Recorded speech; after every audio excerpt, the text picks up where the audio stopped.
سەرۆک ترامپ دەبێژە دەبێت پەنابەرین ناقانونی بێ دادگاهکردن ji ئەمریکا بێن دەرخستن. پشتی سەرکەفتنی دە هەڵبژارتناندا ئەردۆگان دەبێژە ئەو ji دەسەڵاتان و ڕە ئامادەیە. و کوردن دەڤەرین کێشەدارن عێراقی باوەڕ دکن ئەو بمەبەست دبنە ئارمانج.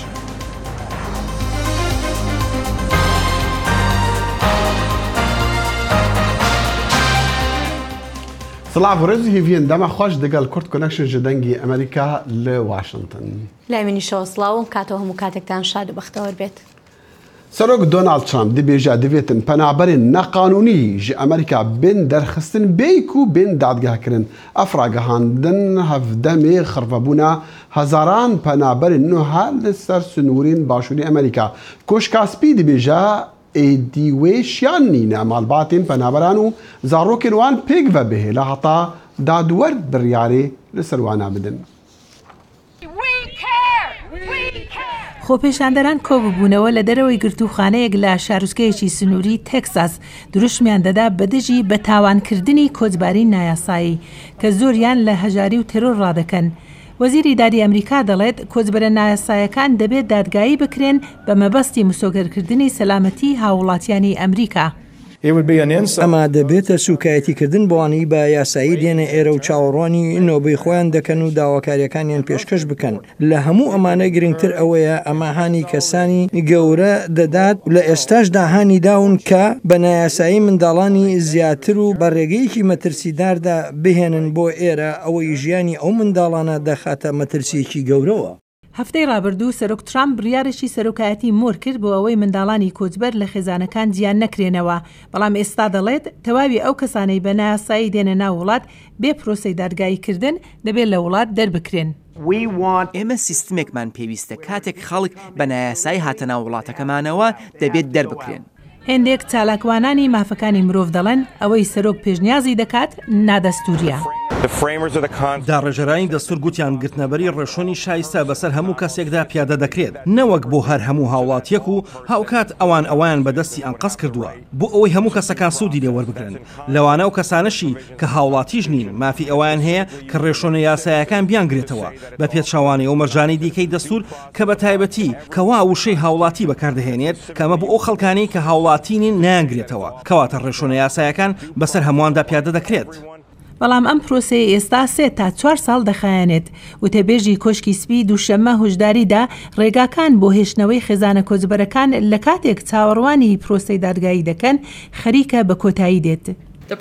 سەرۆک سرنجی خستووە سەر بابەتی دابینکردنی ئاسایشین سنوورەکانمان و چاکردنەوەی سیستەمی کۆچباری بۆ ئەوەی قەیرانی سەرسنوور خراپتر نەبێت. کۆشکی سپی دموکراتەکانی لەناو کۆنگرێس تاوانبار کردووە کە ڕەدی هەموو ڕێگەچارەی کۆماریەکانیان بۆ چاکردنەوەی سیستمی کۆچباری داوەتەوە. سەرۆک ترامپ دەڵێت سەرۆکانی پێش ئەو ئاسایشی سنوورەکانی ئەمریکایان دابین نەکردبوو و کۆچبەرانی نایاسایی هۆکاری ژمارەیەک تاوان لە وڵاتە یەکگرتووەکانی ئەمریکان. سەرۆکی ئێران حەسەن ڕۆحانی ڕۆژی سێشەمە ڕایگەیاند ئەمریکا سەرکەوتوو نابێت لە شکستپێدانی ئێران بە فشارە ئابوووریەکانی.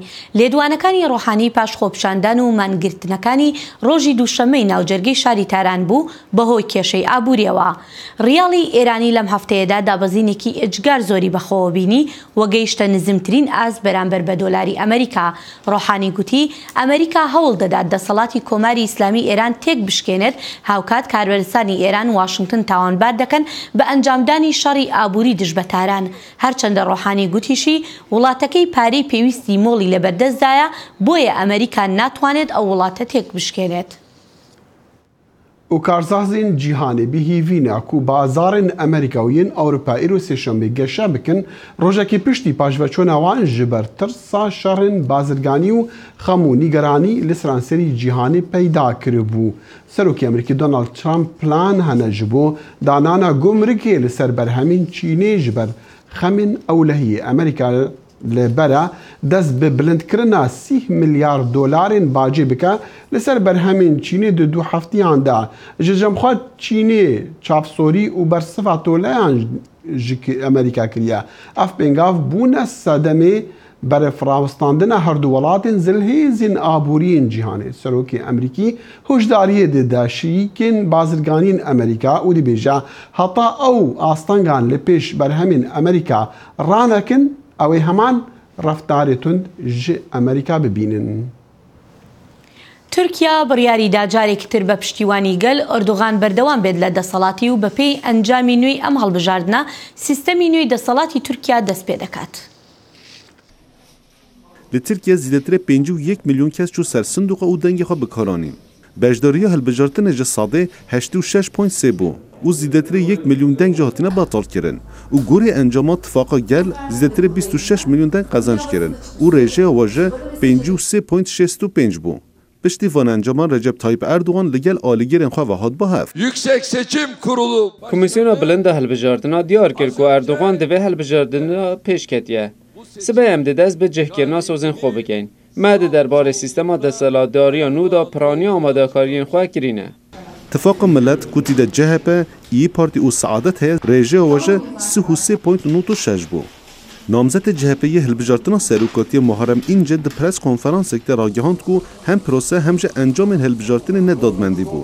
İnce diyar kir ku bi encamên hilbijartina Tirkiye peywendiyên xwe bi nirxên demokratîk xwe dikir û rejîma yekmirov dest pê kir. Her wiha wî di dawiya axaftina xwe de got ku ew encamên hilbijartina qabûl dike. Wî bank li Erdoğan kir û got bi tinê nebe serokê partiya xwe.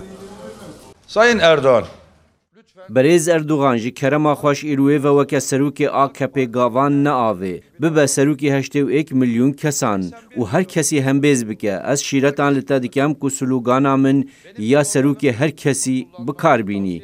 Îrûj vir ve bibe serokê me hemiyan û alûziyê berbidawiyê ve bibe û xelkî hembêz bike. Piştî encamên hilbijartina işkere bû serokê Komisyona Bilintiya Hilbijartina Tirkiye hat ber kameraya û çapemenî agahdar kir. Birinci turda Cumhurbaşkanlığı seçimi sonuçlandığı için Hilbijartina serokatî jî di qonaxa yekem de diyar bûye û ji ber vê yekê pêvajoyên hilbijartina serokatî jî wê wek yên parlemanê be. Em ê encamên fermî di pêncê mehê de ragihînin. Encamên dengên sandiqan me li gel partiyên siyasî parvekirine û em ê encaman di sîstema xwe de bicih bikin. Gurê şîrovekaran sürprîza herê mezin ji partiya netewperest MHP hat. Ji ber ku pêşiya hilbijartinê bi dehan anket hatîbû amadekirin û tu kesî texmîn nekiribû ku MHP yê dengek wisa bilind bistîne. Bi taybetî piştî avakirina partiya İYİ hemû kes benda wê bû ku MHP hêza xwe wenda bike. Lê belê ev yek pêk nehat û MHP 48 parlamenter qezanc kir. Pisporê siyasî Serhat Güven ji balkêşan li ser vê yekê. Encama çavarênekirî serkeftina MHP bû. Niha di Perleman da du partiyên netewperist hene. Gorî encama van her du partiyan 25 sedê ji dengan kom kirîne. Niha sîstemê nû tê avakirin. Sîstema serokayetiye û HDP di Perlemanî da cih bigire lê belê bandora wan yekêm be ji ber ku di vî sîstemî da piraniya hêzê ya serokî ye. Piraniya xelkên Tirkiye 24 Hezîranê biryar da ku bi tifaqa Cumhur û bi serokatiya Erdoğan re rêya xwe berdewam bike. Baweriya herê bilind ew e ku encamên hilbijartina 24 Hezîranê yê cihekî giran ki di dîroka siyaseta Tirkiye'de bigire. Aramacar dengê Amerîka. Gelo pêngava dahatiya Erdogan piştî vê serketinê wê çi be û gelo ji Kurdan re encamên hilbijandên Tirkiye çi watayê dide. Bimera ji Londonê Dr. Can Rojkaleş mamosta li beşê yasayê li Zankoya Middlesex. Dr. Can Roj spas ji demê te re Erdogan dibêje em amade ne ji desalata nû ya ku jê re hatî piştî hilbijartinan. Bi bariyeta pêngava bê wê çi bike? Wê çi be? Carê ez ekê bim va hilbijartin bi dadmendî, adaletî û demokratî nebû. AKP medya û valî û devlet hemû ji AKP re xebat kirin. Devlet bû AKP bû devlet li vî hilbijartinê. Televizyona devletê TRT 24 saat propaganda AKP'yê kir û wekidinê va hilbijartin binî refşa avartê û qedeqeyê propaganda bû. Yani gelek Kurd ku tev li civîna HDP bûn ew hemû برتني شعبان دكتور جان روش راستا يعني مدي هرچند بري هالبجاتنا ما اف راسي ديار ديك هر كسيش ديار ديك لانها بو راستي اردوغان دركتو اك بارتي بتر دەسەڵات هەیە نەها و سەرۆک ئەردۆغان بتایبەت جی وەک تەگوتی ئەردۆغان بوو تورکیا و تورکیا دەبا ئەردۆغان وێ پێنگاوا داوی هەنگاوا بێوێ چ بکە وات هر کوalisyonu به parti که و اون AKP نکنیا کو پریانیتی بگیری و داره او دو سدن نوتی پنج وکیل گرتن او باشنی نکو او حکومتی چه بکه به که وات هر کوalisyonu به دیجات parti دیجات پره MHP وات هر به کوalisyonu وان parti politik همو وان parti انا بو و همو لسر همبر کردان بو AKP و MHP پروپاگاندا همو لسر کردان کرد لس دجواری کردان کرد از باورم کو وان پارتیان هاتن جمع هفدو کو ودری دخازن کو نها سیستم خا همبر کردان باش بکن و تنیک لسر کردان باش شهر کی مزن بکن بله دکتور جانوش جی کردان را کردان رژه دهج صدی در باز کرد یعنی اف پنگاوک باوریا من پنگاوک بو یعنی پنگاوک باش بو جی کردان را هرچند انجام الهربجاتنا نقل كيف دلي وان جيبون لي او تشواتا يدي جو كردان راوي تشد هنا نه پارتی کویدری لطفل هلبجارتم و پارتی دموکراتیکا گلان کرد وان راستی بندا در باز بون نه شش کرسی گرتن کاتن پارلمانتوی شش کرسی راستی نکانی پرتشتی که ودری وگرینی جدایی بکه کو همبر وان پرانیتی هیا از باورم کو وکانا HDP ای پولیتیک خاطشه بکه کو او چر دکانن با AKP و با پارتی ندینه و دکانن بوش کلون کو جارتن و داره هرن آشیتی وین با کردستان باکور و از باورم کو راستی او گلک گران کو جارتن دموکراسی و آشیتی بگرن ترکیه بله دکتور جانروش گلک سپاس بو دمیتا جلندنی راست خو دگل ما بوی امزانن وکی بگوتی جی انجام بدلی تراستی HDP نبون صلاح الدین دمیرتاج زندان دبو يعني دلیفه وان و کمپین هالبجارتنا نبو لیدیسان وقتی گوتی 66 اندام د پارلمان نکیمن برس أبن هركز لتركيا بعض كو أردوغان ده صلاة هاري مزن هيا يعني عندما برلمان هبن زيد بن كيم بن هر عين اجتماع نولو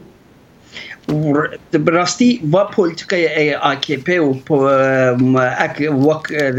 اک جدایی نابی او نه همو سر پروبلمی هیا لدولت ترک پر اکونومی پروبلم اکونومی هیا پروبلم پرسیا کردی هیا او باورم کو همو دولت ترک و پروبلم اکونومی هیا او همو پولیتیکای دجواری کردی دکن از باورم او نهر روجاوای و کردستان باکور و داری پر پروبلم در کبی بله دکتر جانروش کلش ما مستای بشی یاسایل زانکویا مید ساکس لندن دیگل کورت کنکشن بوگل که سپاس جدرا سرچارم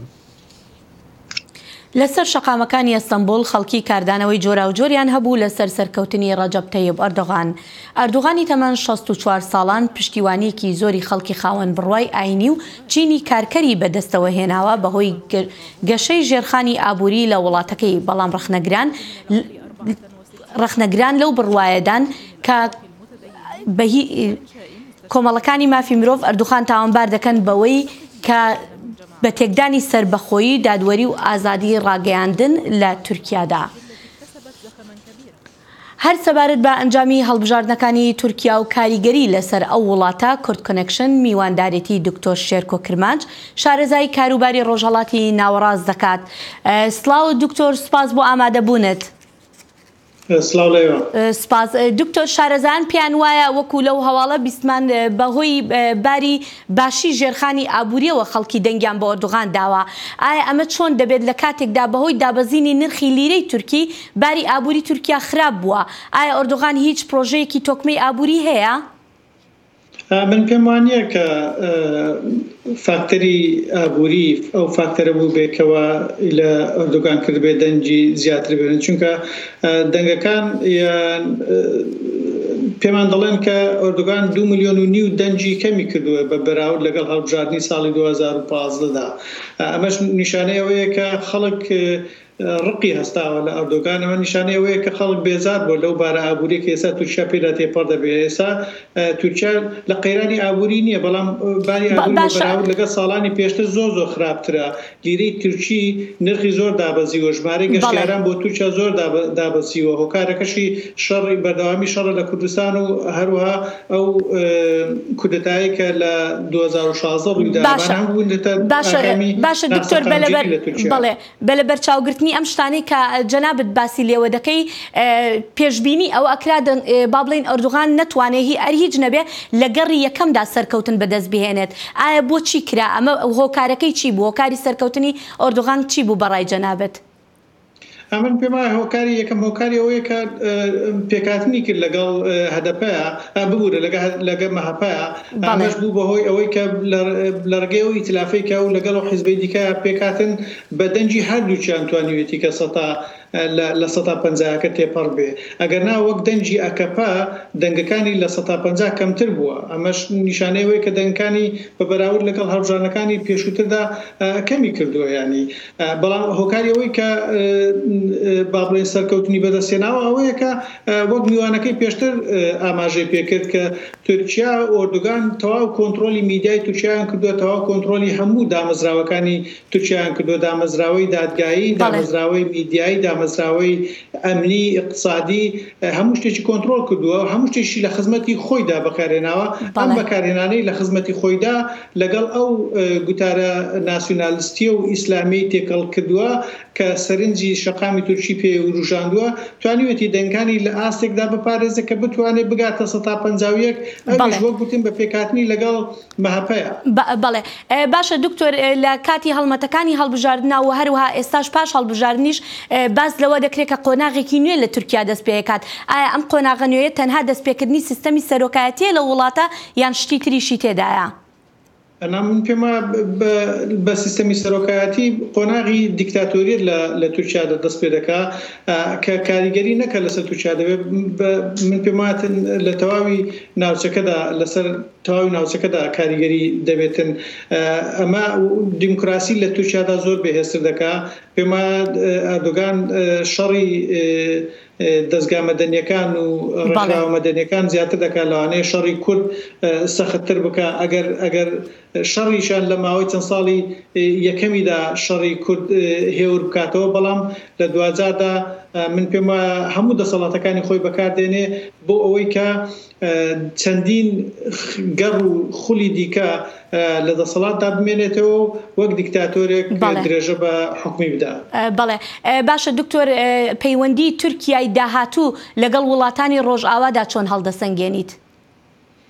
من پێما بەرەو خراپی دەڕواتن، چونکە وڵاتانی ڕۆژاوا لەگەڵ کەسێکدا کە تەواوی دەسەڵاتەکان لە کەسی خۆیدا خڕ بکاتەوە، لەگە کەسێکدا کە ئەم گوتارە دژە ڕۆژاوایی هەبێ، لەگە کەسێکدا کە لەسەر ئیسلامیزمدا بنیادی ئایدۆلۆجیەکەی نابێ و دەوڵەتی تورکیا زیاتر بە ئیسلام بکاتن یا ئایدۆلۆجی ئیسلامی بەسەردا بسەپێنێ و پشتیوانی لە گروپە تروریستەکان بکاتن و پشتیوانی لە تروریزم لە سووریا بکاتن، دەبێت بە کەسێکا دەبێت بە وڵاتێکی دی لە ڕۆژاوا زۆر زەحمەتە جێگەی ببێتەوە. بەڵێ دکتۆر شێرکۆ کرمانج، زۆر سپاس بۆ ئەم دەرفەتە. سپاسی ئەوش دەکەم. سپاس دەکەین. پلاتفۆرما مافناسین سووری زێدەگاوی و دەستدرێژیین ئارتێشا تورکیا و مریتانن بە پشتەوانیا تورکیا لە عەفرینێ لە دژی خەڵکی شەعبا تۆمار دەکەن وەکە ئامادەکاری ji بۆ دۆز و گلیان لە دادگەهên نفرەتەوەی.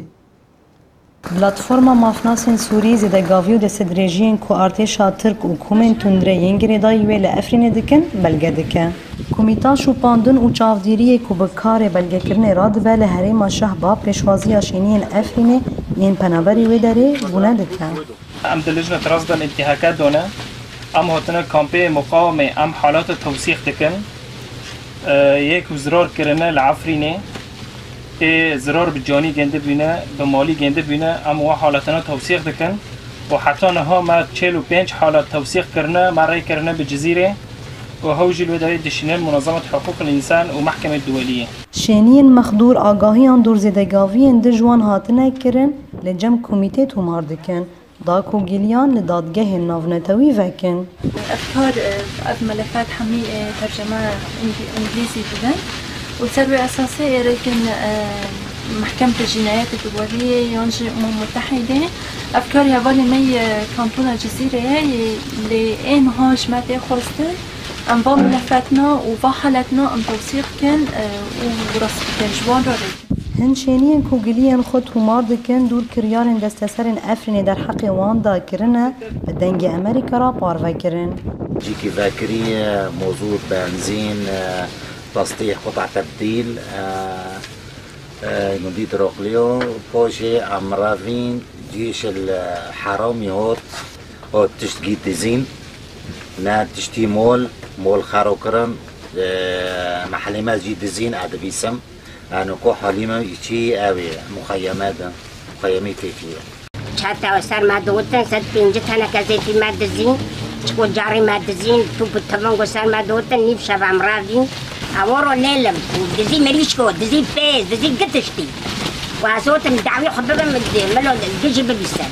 کومیتا شوپاندن و چاودیری کود دما ایریشا ترکیه سر افرینی هاتبو دمازراندن و نهسد دوز بلگه کربو دبن سیوانا بلاتفورما مافناسین سوری کاری بلگه کرنه دومینه دا کوبه به زمینه که یاسایی جبو مافن افرینین بونا قربانی ایریشا ترکیه لسر هرماوان.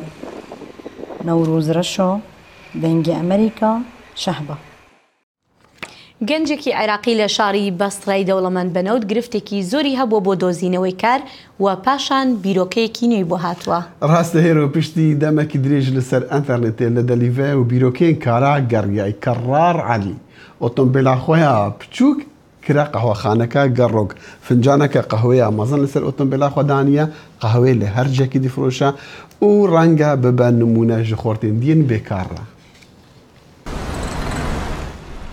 لباجێری بەسڕای باشووری عێراقی ئێدی قەهوا گەڕۆک و سەرپێ هەیە. کەڕار عەلی عەبدولواحد دەمازانکو خلاص کرد لە کاری دیگەریە.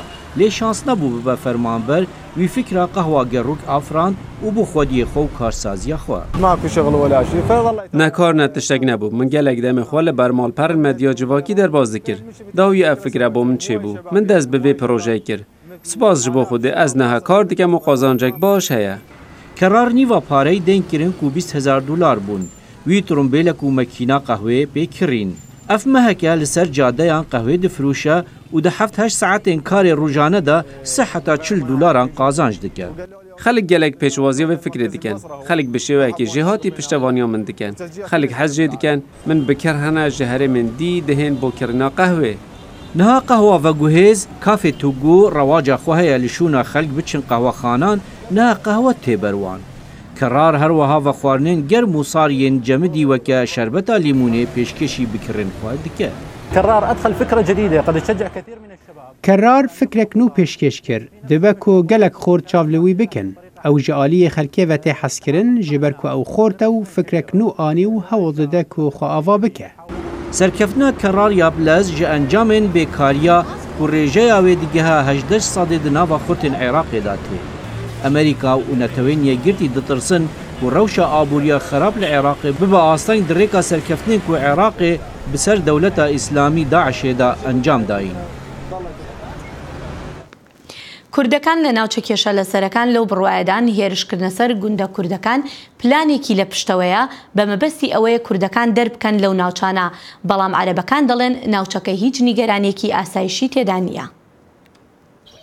هێرشکردنە سەر گوندە کوردنشینەکانی دەوروبەری کەرکووک و قەزای خانەقینی پارێزگای دیالە لەلایەن گروپە چەکدارەکانەوە بەردەوامە.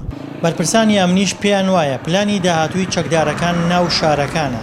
داواکارین لە حکومەت هێزمان بۆ بنێرێت چونکە ئەگە هێز نەنێرەیە مەتەرسی زیاتر لەسەر کەرکووک و داقوقە بێ. ڕۆژی پێنجشەممە دانیشتوانی قەزای خانەقین دوکان و شوێنە گشتیەکانیان لە بەرامبەر خراپی دۆخی ئەمنی گوندەکانی دەوروبەریان داخست. چونکە ئەوان پێیان وایە پلانی دوای گوندەکان بە ئامانجکردنی ئەوانە لە نێو قەزاکەدا. و لەو سنوورانەی ئەو ناحیانە کە سەرەتا دیهاتەکان بە خەڵکی کورد چۆڵەکران و ئێستا بە هەمان شێوە لە خانەقین کە حیزامێکی چواردەوری شار هەیە پێڵێن دیهاتەکان دیهاتە کوردنشینەکان و ئێستا وردە دیهاتەکان چۆڵێکن لەبەر نائەمنی و نائارامی و ئەمە پلانێکە بۆ ئەوەی خانەقین داماڵن و خانەقین لە ڕەسەنایەتی خۆی بسڕنەوە و خانەقین جارێکی تر تعریب بکەن. ماوەی چەند هەفتەیەکە گوندەکاکەی نشینەکانی باشووری کەرکووک کراونەتە ئامانج و چەند گوندێک چۆڵیان کردووە. کوردەکانی ناو کەرکووک ترسیان لەوە هەیە گەر پلانی دەرکردنی کوردەکان لەو گوندانە سەر بگرێ دواتر ئەوان لە ناو کەرکووکدا بکرێنە ئامانج. وڵای ترسانەکەی زۆر ناجێگیرە یان دەقە سەعاتی بوونی هەر کاتێک لە ڕاکەن عالم ترسی هەیە هەیەزی پێشمەرگە بگەڕێتەوە باشترە پێشا قەت داعش داهاتە کەرکووک نەهات چەند کەس هات تقریبان 5 کەس هاتنە کەرکووک هەمیان نەکوژران هەموو مەیتەکانیان نەکەوت لەوناوە پێزی پێشمەرگە شارەزای مەنتیقەکەیە بەس ئەمانە جێشی عێراقی شارەزای مەنتیقەکە نین هەمووی جنوب ناتوان پشتگیری بکەن ناتوانن کەرکووک بپارێز زەحمەتە. بەڵام عەرەبەکان دۆخەکە پێچەوانە دەبین و پێیان وایە دۆخی ئەمنی بێگرفتە. بارودۆخی کەرکووک زۆر باشە لە ڕووی ئەمنیەوە خەڵکی پارێزگاکە هاوکار و دەستناو دەستن دۆخەکە زۆر باشە. میلەت هەندێشت دەخەتە دلی هەمووی کورد و عەرەب و تورکمان دەبی باش بن وەکو دنیا وەکو دەوڵەت و ملەتانی تر تەماشاکە دنیا گەشتە کوێ و چۆن پێشکەوت ئێمە هێشتا لە سەرەتاداین. کوردەکان پێیان وایە تەنها چارەسەر بۆمانەوەیان لە گوند و ناوچە کێشە لەسەرەکان گەڕانەوەی پێشمەرگەیە بۆ ناوچەکانیان بەڵام عێراق وێڕای ئەوەی توانای پاراستنیانی نییە لە هەمان کاتیشدا گەڕانەوەی پێشمەرگە ڕەت دەکاتەوە. دڵشادەنوەر دەنگی ئەمریکا پارێزگای کەرکووک. وگەڕیان لە 12 زارۆکان و ڕاهێنەرێوانیە فەت بۆ لێ دشکەفتێکە لە تایلەندێ دەست پێکریە پشتیلەهی و ئاف ڕابوونان ئەو ئاسێ هێلاین ئەفسێ شەڤن ئەو وندانە ئیرۆ هێزین دەریایی vەگەڕیان نشکەفتی بهیڤیا ڕزگارکردنا وان زارۆکان کات بەدەستژی بهیڤینە کوان خۆگەهان دەبە گوشکێکی بسڵامەت دشکەفتێدا لە دەرشکەفتێژی کەس و کارێن وان هێشتا بهیڤینە زارۆکێن وان بێن ڕزگارکردن نەبتنێ ئەو بەلکو ئەمژی بهیڤینە ئەو زارۆ وێش کەفتی بێن دەرخستن بە سەلامەت هێرۆ دەنگ و باسی مۆندیالێ چنە. بەڵێ دەخیل ئەمڕۆ سێ یاری هەیە لە گروپی سی ئوسترالیا و پێرو یاریەکەن و لەلایەکی تریشەوە دانیمارک و فەڕەنسا یاریەکەن و هەروەها یاریەکی زۆر سەرنجڕاکێش یاری مان و نەمانی ئەرجەنتینە لە گروپی دی لەگەڵ نایجیریا یاریەکەی زۆر باش نییە بەڵێ دەبێت بیباتەوە بهیڤیا دەمێن خۆش هەتا ڕۆژە هەینی هەر شاد و بەختەوەر بن و خدا حافیز کاتێکی خۆش.